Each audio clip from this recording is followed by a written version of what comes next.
क्या कुछ मामला देखो, 14 तारीख को हमारी ऐतिहासिक एक रैली होने जा रही है दिल्ली में रामलीला ग्राउंड में, जिसका नेतृत्व राहुल गांधी जी और खड़गे जी कर रहे हैं। वोट चोर गद्दी छोड़, तो उसी को लेके आज हमारे जिला मुख्यालय में हमारे यहाँ पे सम्मानित नेता प्रतिपक्ष माननीय यशपाल आर्य जी, हमारे उप नेता प्रतिपक्ष भुवन कापड़ी जी और हमारे जसपुर के तेज तर्रार विधायक आदेश चौहान जी और यहाँ पे उपस्थित हमारे पूर्व सांसद महेंद्र पाल जी और हमारी तरह अलग विधानसभाओं के सब प्रत्याशी जो यहाँ पे विधानसभा का जो चुनाव लड़े हैं और मुख्य कार्यकर्ता यहाँ पे सब उपस्थित हैं। उसी को लेके हम लोग रणनीति बना रहे हैं कि ज़्यादा से ज़्यादा लोग दिल्ली पहुँचे, क्योंकि दिल्ली उधम सिंह नगर के नज़दीक भी है और उधम सिंह नगर से हमेशा पूरे उत्तराखंड में सबसे ज़्यादा संख्या में यहाँ से लोग गए हैं। तो उसी को लेके आज सारी बैठ के रणनीति बनी। सब विधानसभा के हमारे पार्टी के नेता यहाँ पे हैं, तो अब मैं चाहूँगा कि नेता प्रतिपक्ष जी अपनी बात रखें। कुछ कहना चाहोगे वो? हाँ बताइए, क्या रहेगा, क्या रणनीति रहेगी? आज देखिए जिला कांग्रेस कमेटी की बैठक, जो ऐतिहासिक रैली दिल्ली में आदरणीय कांग्रेस अध्यक्ष राहुल, आदरणीय अध्यक्ष खड़गे साहब और नेता प्रतिपक्ष आदरणीय राहुल गांधी जी के नेतृत्व में वोट चोर गद्दी छोड़ के नारे को लेकर आयोजित होने जा रही है। उसमें उधम सिंह नगर के सभी कांग्रेस कार्यकर्ताओं से हमने आह्वान भी किया है और तैयारियों के सिलसिले पर यहाँ पर हम लोग इकट्ठा भी हुए हैं। लगभग 50 बसें उधम सिंह नगर से जाएंगी और मेरा मानना है कि जो छोटी गाड़ियाँ हैं वो भी काफ़ी संख्या से यहाँ से जाने की हमारी योजना भी है और इस रैली को सफल बनाने के लिए हम सब लोग तत्पर भी हैं। और मेरा मानना है कि जिस तरह से रैली का जो आयोजन किया जा रहा है उसका मकसद क्या है, उसका ध्येय क्या है, स्पष्ट करना चाहता हूं कि इन्होंने चुनाव आयोग हो और भाजपा की केंद्र की सरकार हो, इन्होंने दोनों ने मिलकर चुनाव आयोग के सरकार के इशारे पर काम कर रहा है। और जिस तरह से हरियाणा में, महाराष्ट्र में, बिहार में देखने को मिला है, इन्होंने कई जगह पर जिसके साक्ष्य आदरणीय राहुल गांधी जी ने सबूत प्रस्तुत किए हैं कि वोट चोरी करके इन्होंने सत्ता पर काबिज हुए हैं, सत्ता को हथियाया है। और बिहार का मामला आपके सामने है। बिहार में 64 लाख मतदाता सूची से नाम काट दिए गए, 24 लाख नाम जोड़ दिए गए। तो स्पष्ट है कि भारतीय जनता पार्टी और चुनाव आयोग मिलकर सत्ता पर काबिज होने के लिए इस तरह का षड्यंत्र कर रहे हैं। उसी को लेकर हमारा मानना है कि ये रैली जो होने जा रही है रामलीला मैदान दिल्ली में, एक ऐतिहासिक रैली होगी। ये रैली नहीं, आंदोलन है।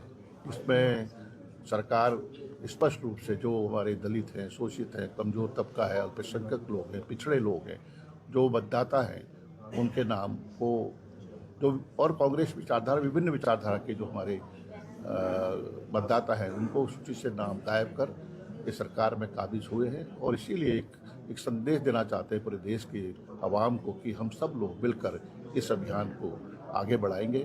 और SIR जहाँ पर लागू हो रही है उसको लेकर भी हमने सभी कार्यकर्ताओं से, साथियों से, सहयोगियों से कहा है कि उस पर नज़र रखें और जिससे कि भाजपा अपने मंसूबों पर कामयाब न हो सके। अरे जी, दूसरी तरफ सत्ताधारी नेता कह रहे हैं कि कांग्रेस खाली हल्ला मचा रही है, ऐसा कुछ नहीं है, वोट चोरी का कोई मामला ही नहीं है, हम तो जांच तो करा ही रहे हैं, सब कुछ करा ही रहे हैं। अब देखिए ना, SIR लागू, चोर कभी ये थोड़ी जनता में चोर हूँ, SIR लागू की गई है और पूरे देश भर में जो सर्वेक्षण किया है कांग्रेस ने, एक घर में 200 मतदाता दिखाई दिए हैं, किसी घर में 50 मतदाता की सूची जारी की गई है। वो लोग कौन हैं?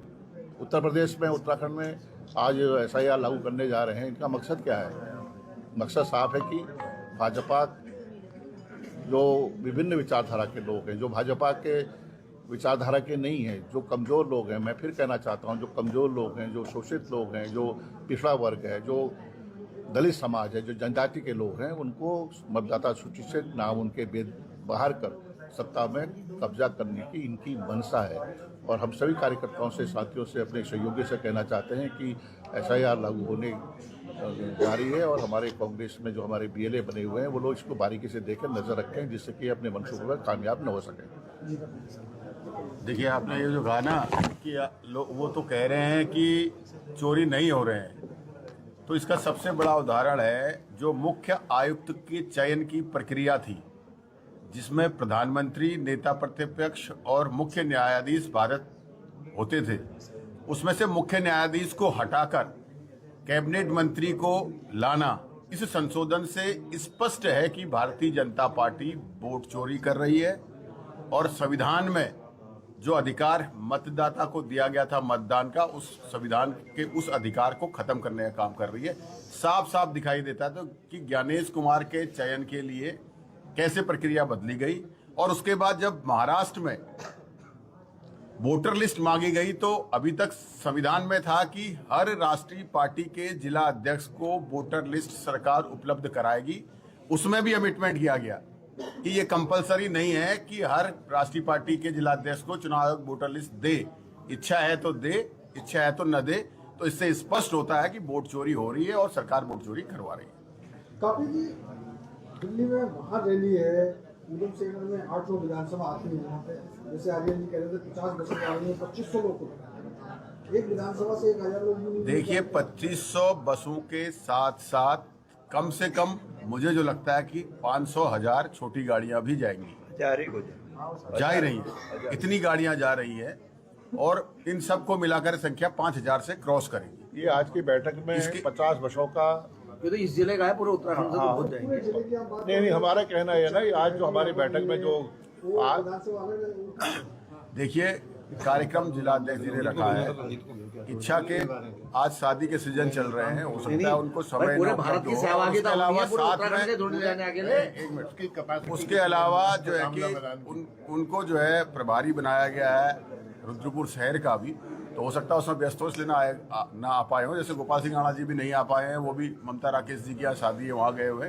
तो देखिए ये 100% उपस्थिति हो उसलिए नहीं है, ये एक कार्यक्रम है जिसमें अधिक से अधिक मुख्य रूप से ब्लॉक अध्यक्ष, नगर अध्यक्ष, जिले कमेटी के लोग, इन सबको बुलाया गया है और सब जगह के, ये कोई संख्या के लिए नहीं हो, प्रमुख लोग हैं जो रैली में लोगों को ले जाएंगे, प्रतिभाग करेंगे और अपने अपने क्षेत्रों में जाकर लोगों को जागरूक करेंगे और लोगों को बुलाएंगे। अच्छा, सोशल मीडिया पर एक हर्ष रावत जी का बयान बहुत तेजी से वायरल हो रहा है, कांग्रेस को मांग कर रहे हैं, आपने साथ नहीं मैंने अभी नहीं देखा, मुझे किसी हमारे